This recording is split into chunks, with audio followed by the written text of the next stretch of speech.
Пластиковые бутылки, бумага и прочий мусор. Так пока выглядит прибрежная зона реки Асса в сельском поселении Нестеровская. Казалось бы, прекрасный засеянный деревьями берег идеально подходит для коллективного времяпрепровождения. И у кого может подняться рука испортить такую красоту? Как оказалось, таких немало. Министерство экологии и природных ресурсов забило тревогу. Активисты, вооружившись перчатками и мешками, приступают к очистке прибрежной зоны. С самого утра егеря, представители общественных организаций и местной администрации вышли на массовый субботник. Присоединились и местные жители, которых волнует состояние окружающей среды. Утром сегодня встретил знакомого, и вот с его слов он мне говорит, что вчера ему тоже друзья сказали, что в субботу будет проводиться масштабная работа по уборке береговой зоны нашей реки Асы. Это наша достопримечательность нашего населенного пункта.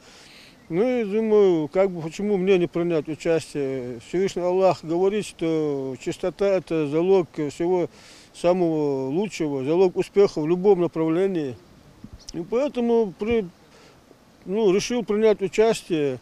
Вот так около 100 добровольцев один за другим наполняют мешки. Мусора очень много. Такое чувство, будто бы здесь нарочно выкидывают отходы, перепутав зону отдыха со свалкой. Участники субботника обращаются к отдыхающим.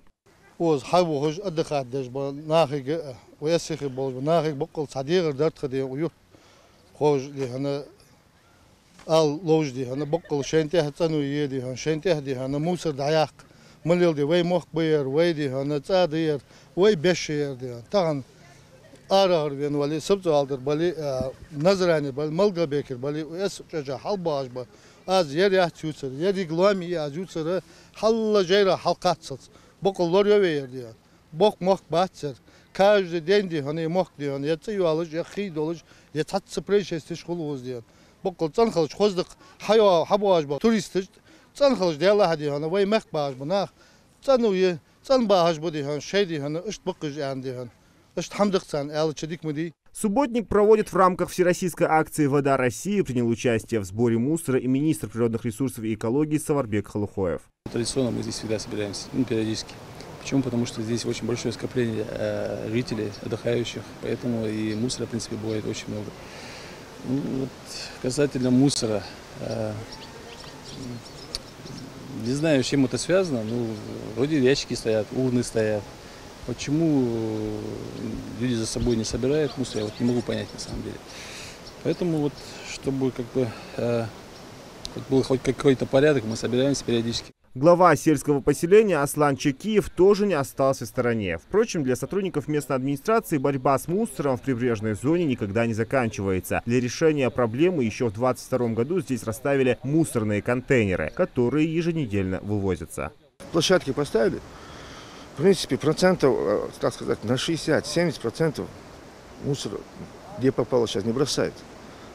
Люди сидят, хотя они не забирают с собой, но все равно возле мусорного бака, мусор бак кидать, это тоже очень похвально, это для меня очень приятно.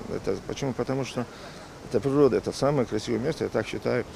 Не хочу там оскорбить другие места, Нестеровка, это прибрежье Асы, это очень замечательно, это очень красивое место. Акция проводится в стране с 2014 года. В планах у Минприроды за лето очистить все прибрежные зоны в Ингушетии. Как делятся экологи, от такого марафона чистоты эмоций только положительные. Поэтому очистить водные объекты от мусора не составит труда. Главное, чтобы потом снова не засорили. Зелимхан Калоев, Адам Гулоев, Алисхан Гаравожев, Магаз 24.